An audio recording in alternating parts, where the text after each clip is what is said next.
Hello दोस्तों, आप सभी लोग कैसे हो। आशा है अच्छे होंगे और अपने अध्ययन में व्यस्त होंगे। जैसा कि आप लोगों को पता है, हम लोग सौंदर्याचरण बुक कंप्लीट कर रहे थे और उसी बुक में आज हम 19 नंबर अध्याय पर पहुंच चुके हैं और शब्दवाची शब्दारी शुरू करेंगे। तो बहुत जल्द जो है बुक कंप्लीट हो जाएगी। तो आशा है आप सब लोगों को जो है बुक की जो सीरीज है अच्छी लग रही होगी और आपकी प्रिपरेशन में जो आपकी कॉम्पिटिटिव एग्ज़ाम है उनमें हेल्पफुल होगी।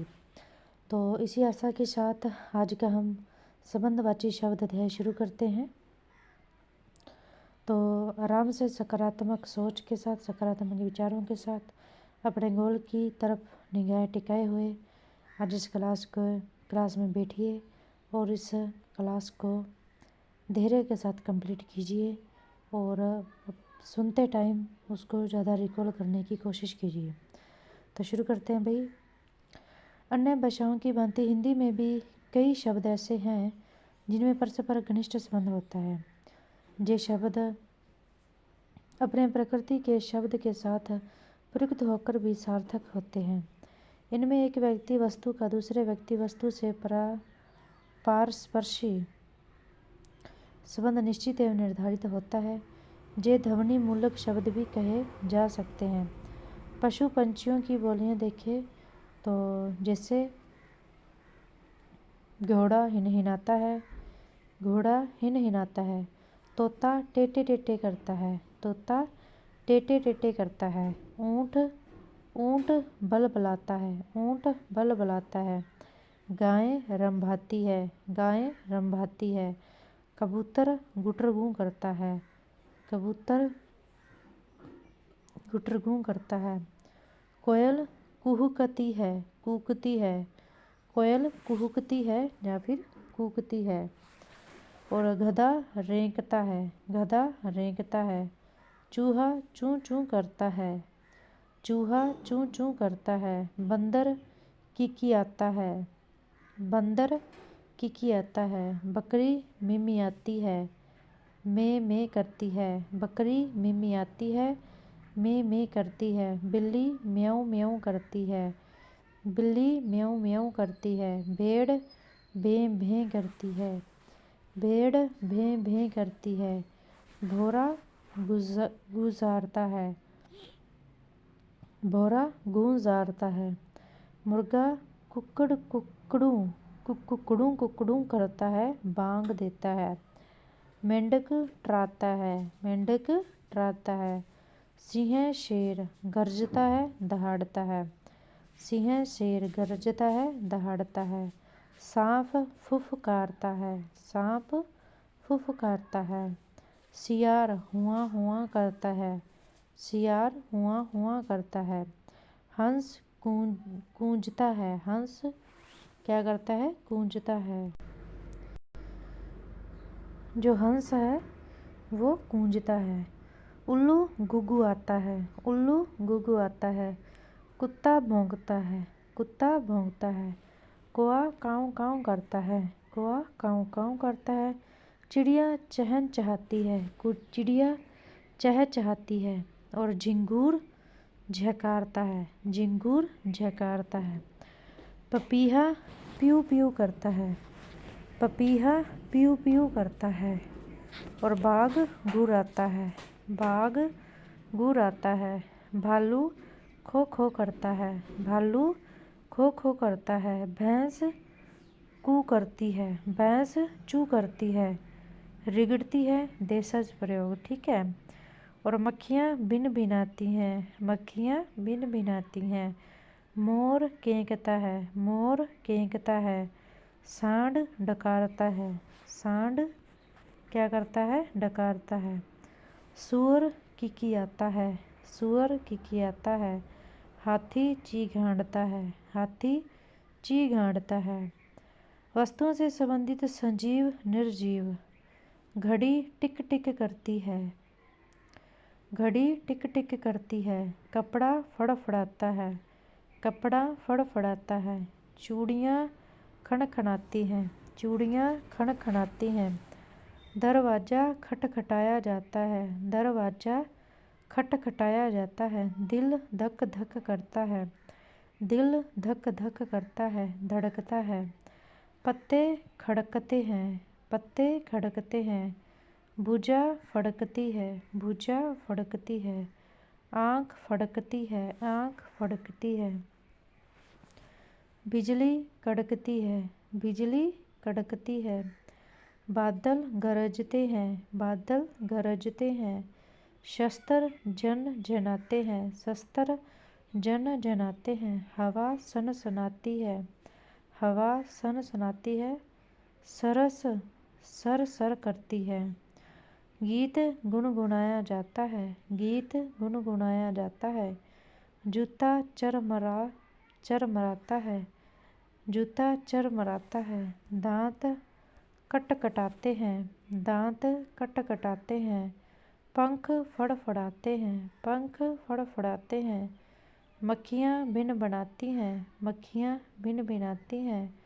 भोरे गुजार करते हैं, भोरे गुजार करते हैं। रुपए खनकते हैं, रुपए खनकते हैं। धूप चटकती है, धूप चटकती है। शीशा चटकता है, शीशा चटकता है। घंटा टन टनाता है, घंटा टन टन टनाता है। तारे टिमटिमाते हैं, तारे टिमटिमाते हैं। बंदूक धाएँ धाएँ करती है, बंदूक धाएँ धाएँ करती है।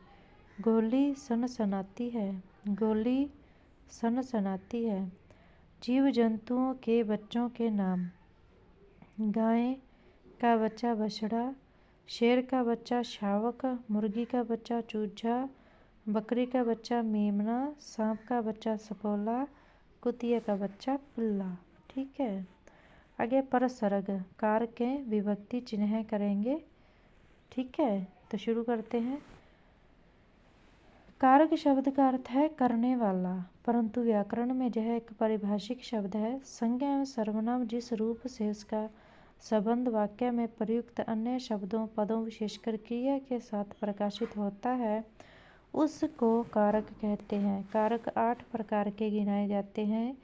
कर्ता कारक, कर्म कारक, कर्म कारक, करण कारक, संप्रदान कारक, अपादान कारक, संबंध कारक, अधिकरण कारक और संबोधन कारक। तो संज्ञा अथवा सर्वनाम का संबंध क्रिया या दूसरे शब्दों से बताने के लिए उनके आगे जो शब्द या अक्षर चिन्ह जोड़े जाते हैं उन्हें विभक्ति चिन्ह कहते हैं। ये विभक्ति चिन्ह इस प्रकार हैं। जैसे कर्ता कारक के विभक्ति चिन्ह हैं ने, को, से। कर्ता कारक के विभक्ति चिन्ह हैं ने, को, से। और कर्म कारक के विभक्ति चिन्ह हैं को, से। कर्म कारक के विभक्ति चिन्ह हैं को, से। करण कारक के विभक्ति चिन्ह हैं के द्वारा, से। करण कारक के विभक्ति चिन्ह हैं के द्वारा, से। संप्रदान कारक के विभक्ति चिन्ह हैं के लिए, के वास्ते, के निमित्त। संप्रदान कारक के विभक्ति चिन्ह हैं के लिए, के वास्ते, के निमित्त। अपादान कारक के विभक्ति चिन्ह हैं से, पृथक के भाव में। अपादान कारक के विभक्ति चिन्ह हैं से, पृथक के भाव से। संबंध कारक के विभक्ति चिन्ह हैं का, के, की, रा, रे, री, ना, ने, नी। ये है संबंध कारक के विभक्ति चिन्ह है। ठीक है। फिर है हमारा संबंध। फिर है हमारा संबंध कर लिया। अधिकरण कारक के देखे विभक्ति चिन्ह है में, पर। में और पर ये किसके हैं? अधिकरण कारक के विभक्ति चिन्ह हैं। फिर है संबोधन कारक के विभक्ति चिन्ह है हे, अरे, ओ। ठीक है, ये है संबोधन कारक के विभक्ति चिन्ह है हे, अरे, ओ। फिर है कर्ता कारक। अब हम इसे व्याख्या सिद्ध करेंगे। देखो, किसी क्रिया को करने वाला कर्ता कहलाता है, इसलिए जिस शब्द से क्रिया के करने वाले का बोध होता है उसे कर्ता कहते हैं। यथा उन्मेषा पत्थर लिखती है। इस कारक के अधिकांश प्रयोगों में कोई विभक्ति नहीं लगती है, परंतु कुछ वाक्यों में ने, को, से विभक्ति चिन्ह कर्ता कारक का बोध कराता है। जैसे ने, को, से। ये विभक्ति चिन्ह हैं किसके हैं? कर्ता कारक के हैं। यथा अभी पथिक को बहुत दूर जाना है, तो को विभक्ति चिन्ह है आ गया। जहाँ पर को विभक्ति चिन्ह है किसका है? कर्ता कारक का है। ठीक है। फिर है असमर्थता का भाव प्रकट करने के लिए कर्ता कारक के आगे से विभक्ति चिन्ह लगता है। यथा थकान के कारण अब बच्चे से आगे नहीं चला जाएगा, तो जहाँ पर से विभक्ति चिन्ह आ गया तो जो है कर्ता कारक है। ठीक है। फिर है परंतु ये सब अपवाद स्वरूप है। जब क्रिया सकर्मक एवं भूतकाल में हो तब कर्ता के साथ ने विभक्ति चिन्ह का प्रयोग होता है। यथा गरिमा ने खाना खाया, तो जो सकर्मक है। गरिमा ने खाना बनाया, बना लिया ना, तो भूतकाल में आ गया। और सकर्मक क्यों है? क्योंकि गरिमा ने खाना बनाया, इसमें उसने काम किया है। जिसमें क्या का जवाब मिले वो सकर्मक क्रिया होती है। जैसे गरिमा ने क्या बनाया? तो खाना बनाया, तो यह सकर्मक क्रिया हो गई है ना। आगे होना पढ़ना चाहिए क्रियाओं वाले वाक्यों में कर्ता के साथ को विभक्ति आती है। यथा देखो आगे, गुरुजी को अब आराम करना चाहिए। ठीक है। गुरुजी को अब आराम करना चाहिए, को विभक्ति चिन्ह आ गया। महावीर को प्रतीक्षा करनी पड़ी, जहाँ पर भी को विभक्ति चिन्ह आ गया है। कर्ता कारक को ज्ञात करने के लिए कौन, किसने और किससे शब्द लगाकर प्रश्नवाची वाक्य बनाना चाहिए, उसका जो उत्तर आए वह कर्ता कारक होता है। कर्ता कारक को ज्ञात करने के लिए कौन, किसने और किससे शब्द लगाकर प्रश्नवाची वाक्य बनाना चाहिए और उसका जो उत्तर आए वह कर्ता कारक होता है। आगे है कर्म कारक, तो इसका विभक्ति चिन्ह भी है भाई। तो इस विभक्ति चिन्ह के अनुसार हम जहाँ पर आंसर खोजेंगे, जैसे कि शब्द के जिस रूप पर क्रिया का फल पड़ता है उसे कर्म कारक कहते हैं। कर्म कारक का विभक्ति चिन्ह ने है। अनेक बार कर्म कारक चिन्ह ने गुप्त ही रहता है। यदि कर्म कारक शब्द संजीव है तो उसके साथ के विभक्ति लगेगी, और यदि कर्म कारक शब्द निर्जीव है तो उसके साथ को विभक्ति नहीं लगेगी। यथा देखो कैसे, मोहन आम तोड़ता है, ग्वाला गायों को चराने खेत में ले जाता है। मोहन आम तोड़ता है और ग्वाला गायों को चराने खेत में ले जाता है। कर्म कारक को ज्ञात करने हेतु वाक्य में प्रयुक्त क्रिया पर क्या और किसको प्रश्न चिन्ह लगाया जाता है। ठीक है। क्या तोड़ता है? आम तोड़ता है। ठीक है। और किसको चराता है? गायों को चराता है। वह कर्म कारक होता है। यथा अनुराग बिल्ली को भगाता है। क्या भगाता है? बिल्ली को भगाता है। मतलब किसको भगाता है? बिल्ली को। तो पूछना, कहना आदि ऐसी क्रियाएं हैं जिनमें कर्म कारक के साथ को के स्थान पर से लगता है। यश जैसे देखो, शिक्षक ने छात्र से प्रश्न पूछा, शिक्षक ने छात्र से प्रश्न पूछा। फिर है करण कारक, फिर है हमारा करण कारक।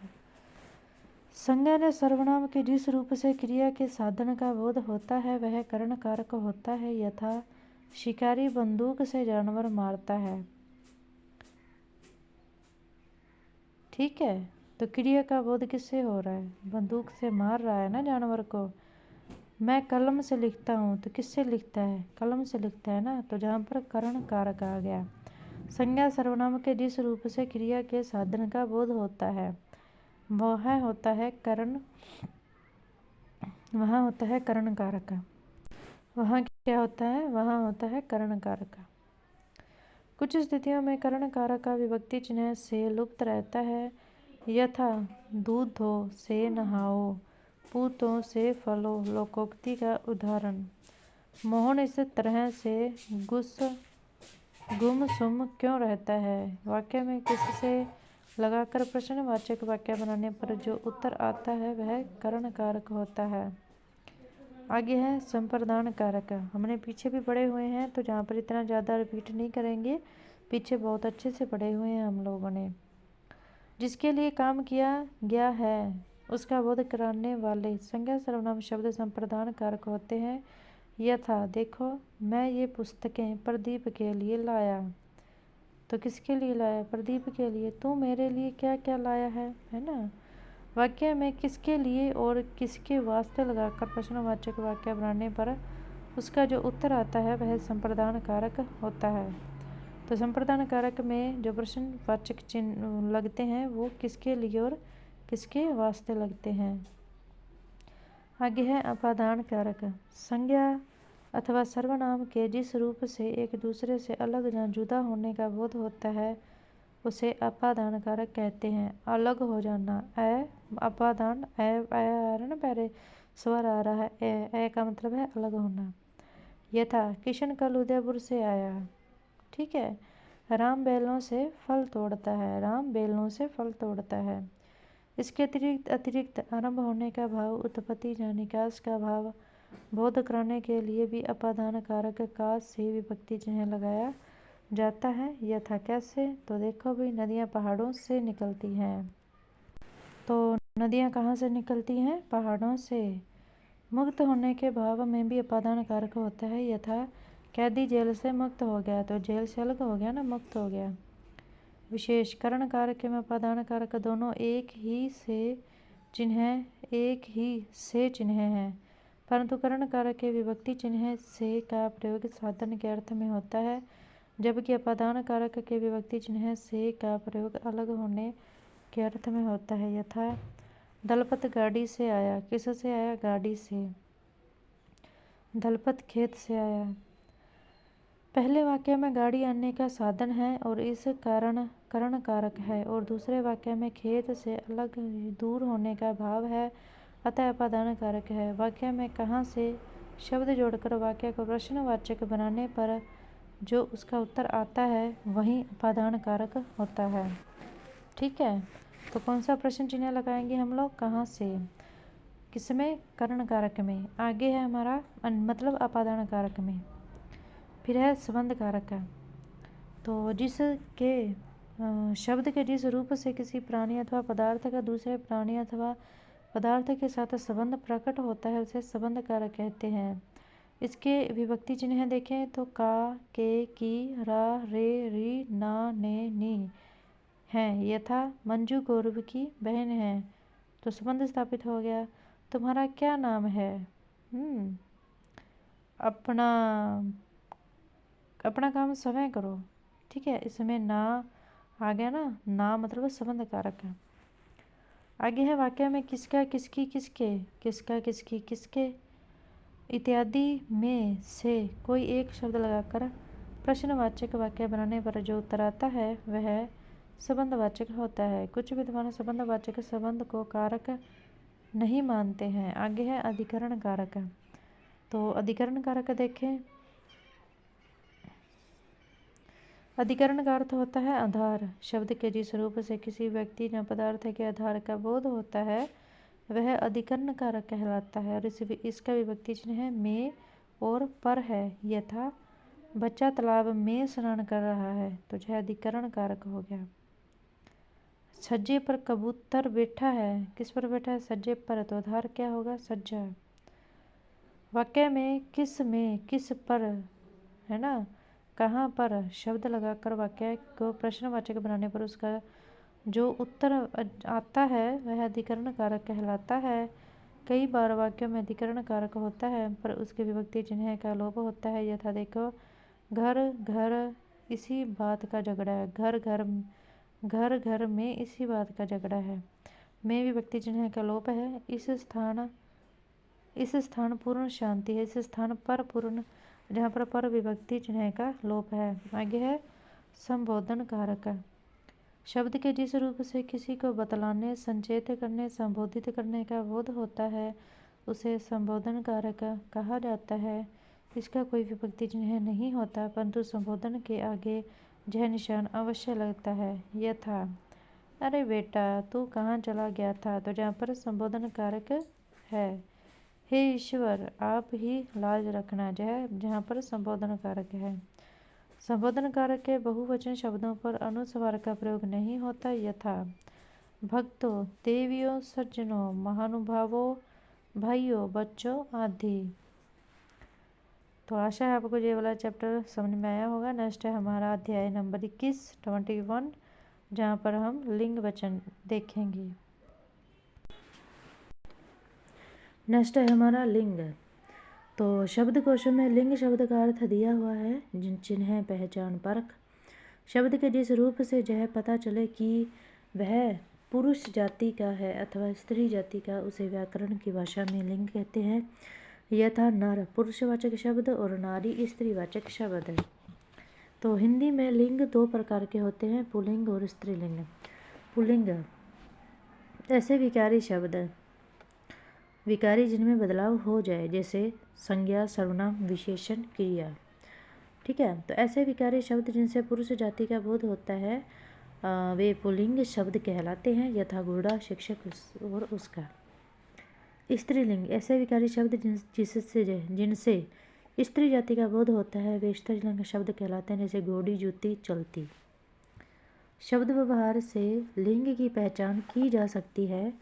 हिंदी भाषा में अनेक ऐसे शब्द हैं जो सदा पुल्लिंग रहते हैं और अनेक शब्द सदा स्त्रीलिंग रहते हैं।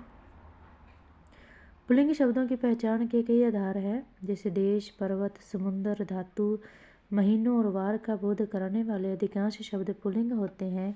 यथा भारत, राजस्थान, हिमालय, अरावली, सतपुड़ा, अरब सागर, लोहा, सोना, चैत्र, फाल्गुन, सोम, मंगल आदि। परंतु लंका, चांदी आदि इनके अपवाद हैं, जो स्त्रीलिंग है। लंका और चांदी दोनों ही क्या है, स्त्रीलिंग है। नदी, तिथि, भाषा और लिपि का बोध कराने वाले अधिकतर शब्द स्त्रीलिंग हैं। यथा गंगा, लूनी, जोजरी, सप्तसती, अष्टमी, हिंदी, राजस्थानी, देवनागरी, महाजनी आदि। और ना, पन, आव, पा आदि प्रत्यय लगाने से बनने वाले शब्द प्राय पुल्लिंग होते हैं। यथा हंसना, कूदना, बचपन, बचाव, भोलापन, बुढ़ापा, मोटापा आदि, ये सभी पुल्लिंग होते हैं। और अत्यधिक मोटी और बेडौल तथा भारी भरकम जड़ वस्तुओं का बोध कराने वाले शब्द प्राय पुल्लिंग होते हैं, जैसे घट्टा, गट्ठर। मनुष्यों और जानवरों के समुदाय अथवा समूह का बोध कराने वाले कुशेक संज्ञा शब्द पुल्लिंग होते हैं और कुशेक शब्द स्त्रीलिंग होते हैं। यथा संघ, कुटुंब, दल, समाज इत्यादि पुल्लिंग शब्द हैं। और सभा, सेना, फौज, भीड़, सरकार आदि स्त्रीलिंग शब्द हैं। शरीर के अंगों के नामों में सिर, कान, गला, मुंह, नाक, होठ, दांत, हाथ, पैर, अंगूठा, नाखून, गला, ललाट, घुटना आदि शब्द पुल्लिंग है। और आँख, जीभ, मूछ, बाह, कलाई, गर्दन, टांग, नाभि, नस, नाड़ी, उंगली, जांघ इत्यादि स्त्रीलिंग शब्द हैं। प्राय जो शब्द इकारांत होते हैं वे स्त्रीलिंगवाची शब्द होते हैं। यथा नाड़ी, चोटी, खेती, टोपी, घड़ी, पोथी, दरी, विनती, खिचड़ी इत्यादि शब्द क्या है, स्त्रीलिंग है। क्या है भाई, स्त्रीलिंग। और नेक्स्ट पेज से करेंगे। परंतु मोती, घी, पानी, दही इसके अपवाद है। मोती, घी, पानी और दही यह क्या है, ये पुल्लिंग है भाई। मोती, घी, पानी ये सब पुल्लिंग है। ये शब्द इकारांत होते हुए भी पुल्लिंगवाची शब्द हैं। ठीक है, जिन शब्दों के अंत में ऊ की मात्रा होती है वे ज़्यादातर पुल्लिंगवाची शब्द होते हैं। यथा नींबू, आंसू, झाड़ू, रतालू। ठीक है, नींबू, आंसू, झाड़ू, रतालू। यौगिक और समास शब्दों के लिंग का निर्धारण आखिरी शब्द के हिसाब से होता है। यथा माँ बाप, तो बाप शब्द के अनुसार पुल्लिंग है। और मृगछाला, छाला शब्द के अनुसार स्त्रीलिंग है। और गोमूत्र, मूत्र शब्द के अनुसार पुल्लिंग है। और पाठशाला, शाला शब्द के अनुसार स्त्रीलिंग है। शाला शब्द के अनुसार क्या है, ये स्त्रीलिंग है। देवताओं के नाम के आगे नी, अणि, नो, आनी प्रत्यय जोड़ने से स्त्रीलिंग शब्द बनते हैं।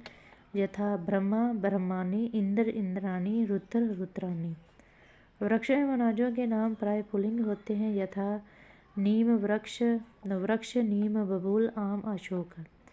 तो इमली अपवाद स्वरूप है इसमें। और अनाज में चावल, गेहूँ, बाजरा, जौ, ज्वार अपवाद स्वरूप है, ज्वार। आगे हमारा लिंग परिवर्तन के कतिपय नियम इस प्रकार हैं। शब्दांत ए को आ में बदल कर यथा छात्र छात्रा, वृद्ध वृद्धा, पूज्य पूज्य पूज्य। शब्दांत ए को ई में बदल कर यथा देव देवी, दास दास दासी। शब्दांत आ को ई में बदल कर यथा नाना नानी, लड़का लड़की, घोड़ा घोड़ी। और शब्दांत आ को इया में बदल कर यथा चूहा चूहिया, बूढ़ा बुढ़िया। और शब्दांत प्रत्यय अक को इका में बदलकर लेखक लेखिका, विधायक विधायिका। और आनी प्रत्यय लगाने से यथा सेठ सेठानी, देवर देवरानी। नी प्रत्यय लगाकर देखें तो जाट जाटनी, ऊंट ऊंटनी, जाट जाटनी, ऊंट ऊंटनी। इन प्रत्यय लगाकर तो माली मालिन, सुनार सुनारिन। शब्दांत वाण के स्थान पर वती लगाकर पुत्रवान पुत्रवती, बलवान बलवती। इन पदवाची शब्दों में लिंग परिवर्तन नहीं होता है, जैसे राष्ट्रपति, प्रधानमंत्री, डॉक्टर, इनमें लिंग परिवर्तन नहीं होता है। फिर है हमारे वचन। ठीक है, वचन के बारे में पढ़ेंगे। तो सामान्यतः बोलचाल की भाषा में वचन शब्द का प्रयोग बात, कथन अथवा दिए गए आश्वासन के अर्थ में किया जाता है। यथा रघुकुल रीति सदा चली आई, प्राण जाए पर वचन न जाए। परंतु व्याकरण में वचन शब्द से संख्या का बोध होता है और शब्द के जिस रूप में उसकी गिनती एक या एक से अधिक होने का बोध होता है उसे वचन कहा जाता है। और हिंदी में वचन के दो प्रकार ही माने गए हैं, एक वचन, बहुवचन। एक व्यक्ति या एक वस्तु का बोध कराने वाले विकारी शब्द एक वचन माने जाते हैं, यथा गाय, घोड़ा, चील, बेटी, तारा, नदी। और दो या दो से अधिक जीवधारियों या वस्तुओं का बोध कराने वाले शब्द बहुवचन माने जाते हैं, यथा गायें, घोड़े, चीले, बेटियां, तारे, नदियाँ। हिंदी में निम्नलिखित शब्द सदैव एक वचन में ही प्रयुक्त होते हैं। सोना, चांदी, लोहा, पानी, दूध, घी, आकाश, सत्य, झूठ, मिठास, तेल, वर्षा, जल। हिंदी में निम्नलिखित शब्द सदा बहुवचन में प्रयुक्त होते हैं। कौन से?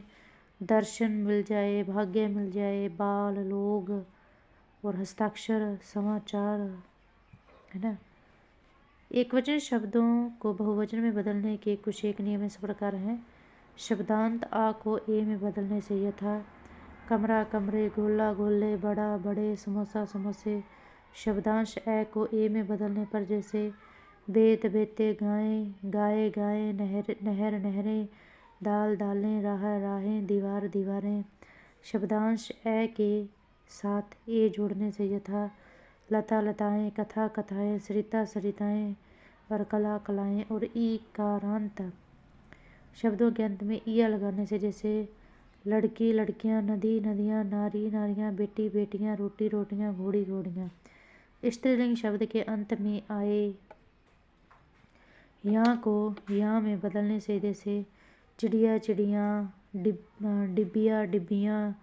और स्त्रीलिंग शब्दांश में आए ऊ के साथ ए लगाने से यथा वस्तु वस्तुएं, धातु धातुएं, धेनु धेनुएं और ऋतु ऋतुएं। एक वचन शब्द के साथ जन गण वर्ग, वृद्ध, मंडल, परिषद आदि लगाने से यथा भक्त भक्तजन, मंत्री मंत्रिमंडल, खेती खेतीहर, श्रोता श्रोतागण, शोषित शोषित वर्ग। कुछ शब्द ऐसे हैं जो सदैव बहुवचन में ही प्रयुक्त किए जाते हैं, यथा दर्शन, हस्ताक्षर, प्राण, आंसू, रोंगटे, नेत्र। ठीक है। भारतीय संस्कृति सदा आदर और सम्मान देती रही है और अतः कुछ व्यक्ति श्रद्धेय होते हैं और उनको सम्मान के साथ संबोधित किया जाता है। तब एक वचन शब्दों के स्थान पर बहुवचन शब्दों का प्रयोग आदरार्थ किया जाता है। जैसे कै मुझे स्वर्ण पदक मिला तो मेरे पिता अत्यधिक प्रसन्न हुए। मेरे नाना जी सरल स्वभाव के हैं। शब्द युग्मों में केवल अंतिम शब्द में परिवर्तन करके ही बहुवचन बनाया जाता है, यथा मोहन भेड़ बकरियां चराने गया। और संध्या समय गाय भैंसें वन से लौट आती हैं। आगे है काल। तो काल के बारे में पढ़ेंगे।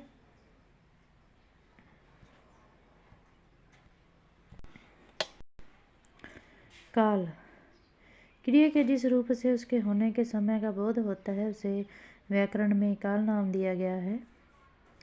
क्रिया किसी गतिविधि के घटित होने के समय का बोध कराती है और क्रिया किसी गतिविधि के घटित होने के समय का बोध कराती है। समय प्रतिपल परिवर्तनशील है, जो अभी उसे वर्तमान काल नाम दिया जाता है, और जो करने से कुछ समय पूर्व घटित हो गया उसे भूतकाल नाम दिया जाता है, तथा जो कहने के बाद घटित होगा उसे भविष्य काल नाम दिया जाता है। इस प्रकार काल 3 वर्गों में बांटा गया है: वर्तमान काल, भूतकाल, भविष्य काल। वर्तमान काल, जो काम उसी समय में घटित हो रहा है, इस भाव का बोध कराने वाले शब्द वर्तमान काल के सूचक हैं। यथा तोता बोलता है। वर्तमान काल के भी मुख्यतः अलग अलग 3 भेद माने गए हैं, यथा सामान्य वर्तमान, अपूर्ण वर्तमान, संदिग्ध वर्तमान। जैसे सामान्य वर्तमान देखें तो प्रदीप पुस्तक पढ़ता है। अपूर्ण वर्तमान, प्रदीप पुस्तक पढ़ रहा है, अपूर्ण है ना अभी। संदिग्ध वर्तमान, प्रदीप पुस्तक पढ़ता होगा, संदिग्ध है। इनके अतिरिक्त 2 भेद और माने गए हैं, यथा संभाव्य वर्तमान, मुझे डर है कि कोई हमारी बात सुनता है। और आज्ञानार्थक वर्तमान देखें तो अब आप गर्म पानी से नहाएं, आज्ञा दी है ना। फिर भूतकाल, क्रिया के जिस रूप से क्रिया व्यापार के पूर्ण हो जाने का बोध हो उस वह भूतकाल माना जाता है। यथा यथरथ ने रोटी खा ली। तो भूतकाल के प्रमुख 6 भेद माने गए हैं। सामान्य भूत, मैंने पुस्तक पढ़ ली। आसन्न भूत, मैंने पुस्तक पढ़ ली है, ठीक है, अभी अभी पढ़ी है, पढ़ ली है। अपूर्ण भूत, मैं पुस्तक पढ़ता था। अपूर्ण भूत, मैं पुस्तक पढ़ता था। पूर्ण भूत, मैंने पुस्तक पढ़ ली थी। और संदिग्ध भूत, मैंने पुस्तक पढ़ ली होगी। हेतुमंद भूत, यदि मुझे थोड़ा सा भी समय मिल जाता तो मैं पुस्तक पढ़ ली होती। यदि तुमने कहा होता तो पुस्तक ले आता। जय हेतु है, यदि लगाकर, है ना। फिर भविष्य काल, क्रिया के जिस रूप से क्रिया व्यापार के भविष्य में होने की सूचना मिलती है वह शब्द भविष्य काल सूचक है। यथा मैं कल गाड़ी से आऊँगा। और इसके भविष्यकाल के निम्न प्रकार में सामान्य भविष्यकाल, जब क्रिया से ज्ञात हो कि कार्य व्यापार आरंभ होने वाला है तब मान्य भविष्यकाल सामान्य भविष्यकाल होता है। यथा पुस्तक भेजी जाएगी, लक्षण पड़ेगा, आगे है सातव्य बोधक भविष्यकाल, जब क्रिया शब्द से यह बोध हो कि क्रिया व्यापार भविष्य में जारी रहेगा तब वह क्रिया शब्द सातव्य बोधक भविष्य काल का सूचक होता है। यथा सुशीला समय पर पाठशाला जाती रहेगी, हम वृक्षों को पानी देते रहेंगे। और अपूर्ण भविष्यकाल देखें तो क्रिया के जिस रूप से यह ज्ञात हो कि भविष्य में यह कार्य व्यापार पूरा हो जाएगा उसे पूर्ण भविष्यकाल कहते हैं। यथा मैं यह कार्य कल तक कर सकूँगा, मैं यह कार्य कल तक कर सकूँगा। आगे संभाव्य भविष्यकाल, जिस क्रिया शब्द से भविष्य में कार्य पूर्ण होने की संभावना प्रकट हो तब संभाव्य भविष्यकाल होता है। यथा संभवत मैं कल जोधपुर आऊँ और शायद शाम तक वर्षा हो। यह क्या है? संभाव्य भविष्यकाल। नेक्स्ट है व्रति। तो व्रति के बारे में देखेंगे क्या होता है। सामान्य अर्थ में व्रति का तात्पर्य होता है मनस्थिति, परंतु व्याकरण में व्रति का अर्थ कुछ अलग प्रकार होता है, जैसे कि अलग प्रकार का है। जैसे क्रिया की अपनी व्रति होती है जिससे वक्ता के मंतव्य एवं उद्देश्य का पता चलता है। व्याकरण में व्रति से क्रिया के भाव, रीति, क्रिया की अवस्था तथा क्रिया का प्रयोजन आदि अनेक बातों का पता चलता है और इससे ज्ञात होता है कि वक्ता की मनस्थिति क्या रही है। इससे अनुरोध, आदेश, निश्चय, संभावना, संदेह, भाव, मनस्थिति का ज्ञान किया जा सकता है। व्रति के निम्न प्रकार माने गए हैं। आज्ञार्थक व्रति, इससे अनुरोध, चेतावनी, निषेध, प्रार्थना, आज्ञा आदि से संबंधित मनस्थिति को ज्ञात किया जा सकता है। यथा प्रवीण अब तुम सो जाओ, आज्ञा दी है। गाड़ी छूटने वाली है, अतः शीघ्र चलिए। अनुरोध, आप मुझे पुराने कपड़े दे देंगे? निवेदन, नित्य अभ्यास करो, नहीं तो दौड़ में पीछे रह जाओगे। चेतावनी, इच्छार्थक वृत्ति, इससे वक्ता की इच्छा, वरदान, आशा, अभिशाप का बोध होता है। यथा, प्रभु सब जीवों पर कृपा करे, ईश्वर तुम्हारी रक्षा करे, बेया जल्दी ही तुम्हारी लॉटरी खुल जाए। आगे है संभाव्य वृत्ति, इससे भविष्य में क्रिया के होने की संभावना का बोध होता है। यथा, संभवतः आज धूल भरी आंधी चले, हो सकता है आपके कहने से राधा नाचने लगे, प्रतियोगी परीक्षा का परिणाम कल घोषित हो सकता है। आगे निश्चयार्थक वृत्ति, इससे कार्य के निश्चित संपन्न होने का बोध होता है। यथा, रणवीर शतरंज का श्रेष्ठ खिलाड़ी है, अजय अमेरिका से कल आया, उसे पागल कुत्ते ने काटा था। संकेतार्थक वृत्ति, वाक्य में प्रयुक्त होने वाली दोनों क्रियाओं में एक क्रिया दूसरी क्रिया के लिए कारण बनकर आती है, अर्थात दोनों में कार्य कारण संबंध होता है। यथा, तेज धूप होती तो गेहूं की फसल पकती, वर्षा होती तो किसान हल चलाता है। आगे सामर्थ्य सूचक वृत्ति, इसके माध्यम से क्षमता योग्यता का बोध होता है। यथा, वह पेड़ों को पानी दे सकता है, नारायण तेज नहीं दौड़ सकता। यह सामर्थ्य सूचक वृत्ति है। फिर है बाध्यता सूचक वृत्ति, इससे कार्य व्यापार के घटित होने के बारे में बाध्यता का बोध होता है। यथा, मुझे खरी खोटी सुननी पड़ती है, ब्याज तो हर माह चुकाना ही है। आगे है प्रश्नार्थक वृत्ति, वक्ता जब अपने मन की जिज्ञासा को शांत करने के लिए प्रश्न करता है, वहाँ यह वृत्ति होती है। यथा, तुम्हारा परीक्षा फल कब आएगा? ऐसी परिस्थितियों में मुझे क्या करना चाहिए? तो जो हमारा वृत्ति टॉपिक कंप्लीट होता है। नेक्स्ट है हमारा पक्ष।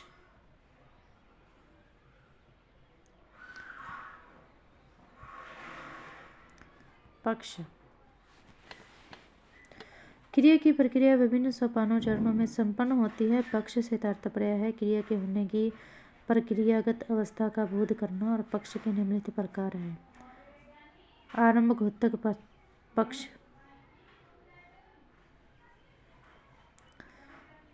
क्रिया की स्थिति से उसके प्रारंभ होने का बोध होता है। क्रिया का काल वर्तमान या अतीत कुछ भी हो सकता है। रमेश दौड़ने लगता है, सुरेश नौकरी पर जाने लगा और बछड़ा दूध पीने लगा है। आगे है सातत्य बोधक पक्ष, इससे क्रिया की निरंतरता का बोध होता है। यथा, पंछी उड़ रहे हैं, शारदा रस्सी पर कूद रही है। पूर्णता बोधक पक्ष, इससे पता चलता है कि क्रिया पूर्णता संपन्न हो चुकी है। यथा, पंछी उड़ रहे हैं, शारदा रस्सी कूद रही है। फिर है पूर्णता बोधक पक्ष, इससे पता चलता है कि क्रिया पूर्णता संपन्न हो चुकी है, जैसे बाजार बंद हो चुका था, संतोष ने गृह कार्य कर लिया था। आगे है प्रगति बोधक पक्ष, क्रिया के निरंतर रहने या आगे बढ़ने का बोध होता है। यथा, गाड़ी आगे बढ़ती ही जा रही है और आंधी के कारण पेड़ गिरते ही जा रहे हैं। आगे है अभ्यास घोतक पक्ष, क्रिया को विशेष प्रयत्न के साथ नियमित रूप से करने के भाव का बोध होता है, जैसे रमेश सदा समय पर स्कूल पहुंचता है और मेरे यहाँ पर मंगलवार को सुंदर कांड का पाठ होता है। फिर है नित्याबोधक पक्ष, इससे क्रिया के नित्य होने का बोध होता है, जैसे वासुदेव प्रोफेसर है, पश्चिम दिशा में सूर्यास्त होता है। आगे है आवर्ती मूलक पक्ष, इससे क्रिया के बार बार होने के भाव का बोध होता है, जैसे वणिक वर्ग के लोग दीपावली पर बही बदलते हैं। चौकीदार रात्रि में पहरा देता है, एक रात्रि में नहीं अपितु हर रात्रि में। फिर है वाच्य, वाच्य क्या होते हैं, कैसे होते हैं, तो इसके बारे में पढ़ेंगे। वाच्य अध्याय नंबर 26 है। वाच्य का अर्थ होता है बोलने का विषय, तरीका। व्याकरण में क्रिया का विधान वाच्य माना जाता है, और किसी भी वाक्य में क्रिया के विधान का विषय कर्ता, कर्म या भाव, इन तीनों में से कोई एक हो सकता है। क्रिया के जिस रूपांतरण से यह पता लगे कि क्रिया व्यापार का प्रधान विषय कर्ता कर्म जहाँ क्रिया का भाव है उसे वाच्य कहते हैं। प्राय यह होता है कि वाक्य में जिसकी कर्ता कर्म या भाव प्रधानता होती है, पुरुष लिंग और वचन उसके अनुसार बदलते रहते हैं। वाक्य के निम्न 3 भेद हैं: कर्तवाच्य, कर्मवाच्य, भाववाच्य। तो कर्तवाच्य देखिए, जब वाच्य में प्रयुक्त क्रिया का सीधा और प्रधान संबंध कर्ता से होता है उसे कर्तवाच्य कहते हैं। इसमें क्रिया के लिंग वचन कर्ता के अनुसार प्रयुक्त होते हैं, जैसे उन्मेषा पुस्तक पढ़ती है और बच्चे गीत गाते हैं। इसमें प्रथम वाक्य में पढ़ती है क्रिया कर्ता उन्मेषा के अनुसार स्त्रीलिंग की है, जबकि दूसरे वाक्य में गाते हैं क्रिया कर्ता बच्चे के अनुसार पुल्लिंग बहुवचन की है। विशेष बात यह है कि आदरार्थ आपके लिए क्रिया स्नेह बहुवचन की ही रहेगी, यथा गुरुजी पढ़ा रहे हैं। और आगे कर्मवाच्य, क्रिया के जिस रूप में कर्म की प्रधानता होती है उसे कर्मवाच्य कहते हैं, और इसमें क्रिया का सीधा संबंध वाक्य में प्रयुक्त कर्म से होता है, अर्थात क्रिया के लिंग वचन कर्ता के अनुसार न होकर कर्म के अनुसार होते हैं। सकर्मक क्रियाओं में सदैव कर्मवाच्य होता है, क्योंकि इसमें कर्म की प्रधानता रहती है। जैसे नौकरों से होद भरवाया जाएगा, लोहारों से ताले तुड़वाए जाएंगे। तो कभी कभी कर्मवाच्य में कर्ता का लोप होता है, जैसे पत्र भेज दिया गया। आगे भाववाच्य, ऐसा वाक्य जिसमें कहने का केंद्र विषय कर्ता भी न हो और कर्म भी न हो, वह भाववाच्य का वाक्य होता है। और भाववाच्य में कर्म होता ही नहीं है और प्राय क्रिया कर्मक रूप की ही होती है। सामान्यतः भाववाच्य में किसी क्रिया के न कर सकने के भाव को दर्शाया जाता है, असमर्थता व्यक्त की जाती है, और इसमें क्रिया हमेशा एक वचन पुल्लिंग में होती है, यथा पेड़ में पीड़ा के कारण रोगी से चला नहीं जाता। पैर में पीड़ा के कारण रोगी से चला नहीं जाता, और ये भाववाच्य है। और गले में कष्ट के कारण मुझसे गाया नहीं जाता, ये भी भाववाच्य है, और इससे अच्छे खासे क्वेश्चन आते हैं एसआई में, राजस्थान एसआई में ध्यान रखना, सब इंस्पेक्टर में। कर्तवाच्य से कर्मवाच्य बनाना, तो कर्ता की प्रधानता कर्तवाच्य में और कर्म की प्रधानता कर्मवाच्य में होती है।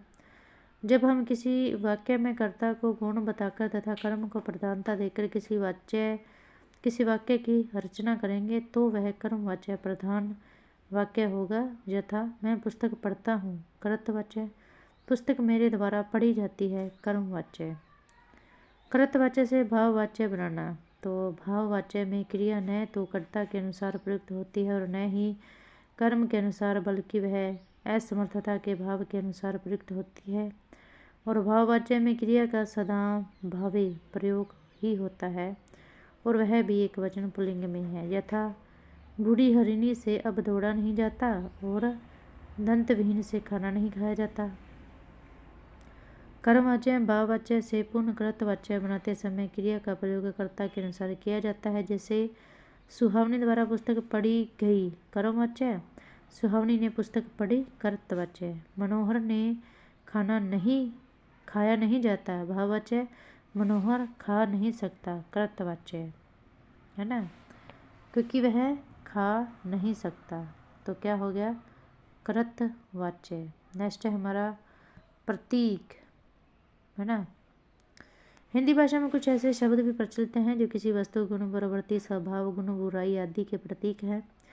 वक्ता के शब्द प्रयोग के साथ ही श्रोता के मानस पटल पर उस वृत्ति या गुणदोष का बिंब ऊपर आता है और फलतः आसानी से ऐसे प्रतीकों से अर्थ समझ में आ जाते हैं।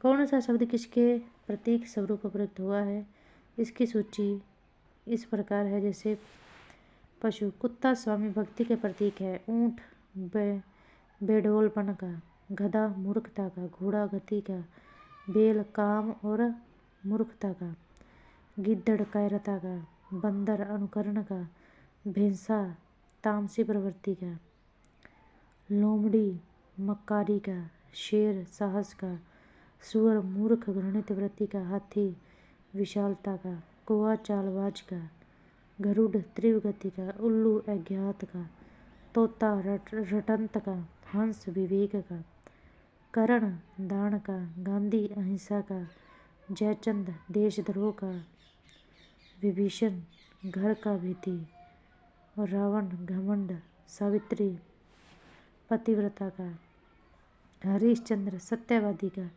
हिटलर तानाशाही का। PYQ देखोगे तो डायरेक्ट क्वेश्चन उठते हैं, यहाँ से पता चलेगा आपको PYQ देखकर।